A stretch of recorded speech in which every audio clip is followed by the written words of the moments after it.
I'm Eric Parker. This morning on CT21, how's the school bus driver shortage impacting local schools and what's being done to deal with it? We're getting insight from the perspective of the schools and the bus companies. And are you feeling burned out at work? Well, you might not be alone. We're sharing the findings of a new study.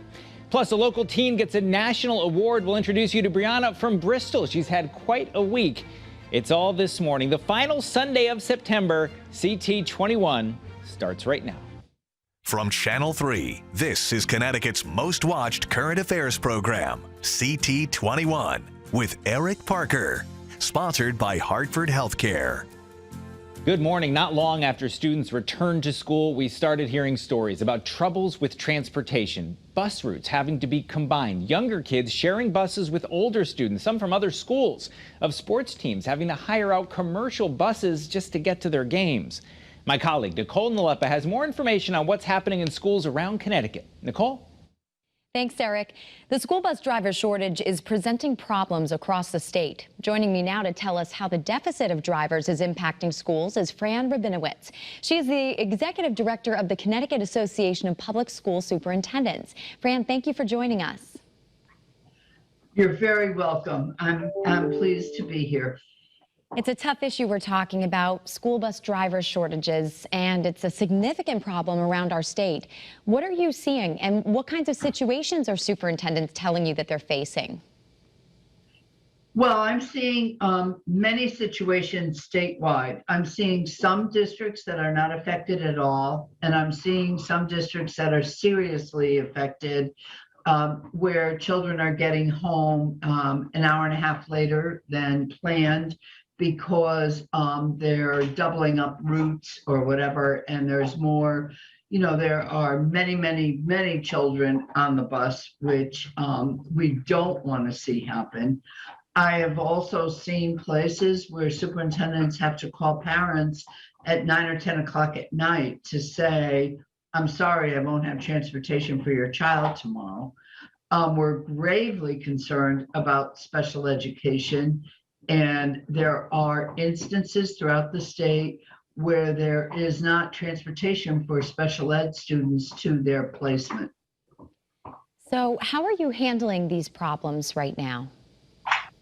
Well, we're in constant communication, certainly with the State Department of Ed, with the bus drivers, the bus company owners themselves, to talk about possible solutions to this.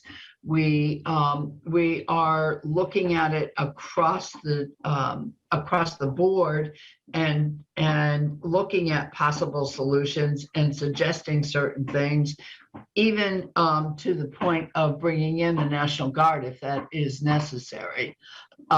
If it is necessary, I mean, there is nothing more important than getting our kids to school. And we're hearing, as you know, the governor has an executive order that says everyone must be vaccinated or test each week. And we're hearing that there are a number of bus drivers that are not vaccinated and may not be tested prior to the September 27th deadline. So that's concerning as well. And Fran, you mentioned the National Guard. What kind of role would they play with this bus driver shortage?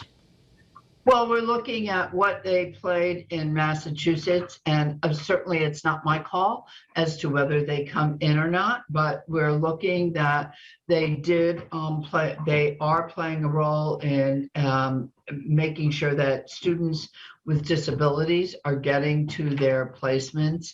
Certainly, and also homeless students are getting into school. Certainly, we don't want to have to take that journey with the National Guard if we don't have to. We'd like to be able to solve it with our bus drivers and bus companies. Fran Rabinowitz, Executive Director of the Connecticut Association of Public School Superintendents. Thank you so much for your time. Eric, we'll send it back to you. You're very welcome. Take care. Nicole and Fran, thank you. Continuing the conversation with me this morning is John Hipsher. He's the Chief Operating Officer of the M&J Bus Company. They provide school buses to nearly 24 school districts in Connecticut. So what are you seeing on the front lines? Is it a big problem wherever you have buses running? Huge problem. Right now, the existing shortage that we're already been dealing with for many, many years, right now with the pandemic, now with this mandate for vaccination and/or testing, we're in a lot of trouble. So that mandate is coming up Yes. in just a couple of days, or in a day, really, and that's going to be bringing to a head this issue of it's Monday morning, school buses have to go out. Are you worried about what's going to happen on that day? Absolutely. Throughout our industry, we already know we're somewhere in the nature of 800 drivers short. Now going into Monday's requirement, we're almost seeing 300 to 400 additional drivers that may not report for work throughout the school bus network in Connecticut. So what's the effect of that? Is it that you combine more routes, you have delays, you have some kids who are told they're not going to get a ride to school today? A combination of things. So if you can make some more combinations on your bus routes, we're already preparing and working on that right now.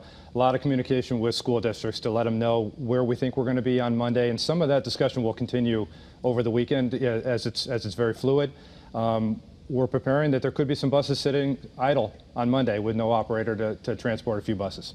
So we heard the superintendent, Fran from the Superintendents Association, talking about Massachusetts, and they had National Guard doing some types of transportation. The governor has put out a statement basically saying this is a local issue. It's local boards that can track with these bus companies, and they should do the best they can to figure it out. It doesn't sound like in the short term that's an option he's going to go with. Do you think that's the right call, or do you think you need the help? It's a good call. I think that would be silly. I think that's a major safety risk. I don't think it's a good idea to have folks that aren't accustomed to driving a school bus, driving the routes into town, having kids on board, communicating with a dispatcher in an office. Major safety risk to take that step. All right, so you said 800 shortfall, and then maybe a couple hundred more or even more than that who aren't willing to deal with this new deadline tomorrow. Yes. So moving forward, what's the plan? Do you have people in the pipeline? Are you hiring? What do you need to do? All of that. So there are people in the pipeline. We have seen that since unemployment extra benefits have ended, that there are more folks that are looking to get back into the workforce. All of us are, actively promoting hiring. We're all trying to bolster our staff. We do have people that are in the pipeline.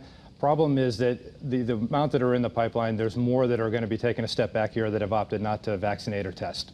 All right, talk to me about that pipeline, though, because I know one of the things that bus companies have talked about, and not just in this shortage, but even before that, is the requirement that these drivers have a CDL and then a special bus driver endorsement. That's a high bar. Certainly is, yes. What we want to do is we need to have a school bus license. There needs to be one that's targeted just towards these operators of these school buses. A lot of the testing requirements, permit tests that they need to take, have requirements of a CDL, of some kind of a truck over the road. We shouldn't be learning how to back up to a loading dock, parallel parking. Those are requirements that shouldn't be asked. We need to change the licensing requirements. There's also a proficiency here in the state of Connecticut that's required every 4 years. We need some help to get rid of that proficiency. And everybody obviously is concerned about the safety of the kids going to school, but is that part of what's hampering the ability to hire more drivers, is those requirements? Absolutely. If you limit the requirements of the tests and the license to be geared towards what these folks are going to need to know every single day, you are going to improve the prospective pool of applicants exponentially. Right now, there are a lot of folks that are not interested in joining this business because of those strict requirements. We only have about 30 seconds left. I've heard you several times in the past call it a crisis. Yes. Is that still your word? A crisis, and even what we don't want is we don't want Monday to be a catastrophe. So we're hoping that, we're really hoping for two things. We would like the governor to either get rid of this mandate for the school bus drivers, or drastically extend it. Give us another 90, 120 days. That way these folks can have a chance to process what the requirement is and make a good informed decision. Well, the clock is certainly ticking. John Hipsher from M&J Transportation, we appreciate you being with us this morning, and thank you for sharing those thoughts with us. Thanks for having me. All right, coming up next, are you feeling burned out at work? We're digging into new data that shows how many of us have had it in the pandemic. And later, a local teen gets a national honor. We'll be back right after this.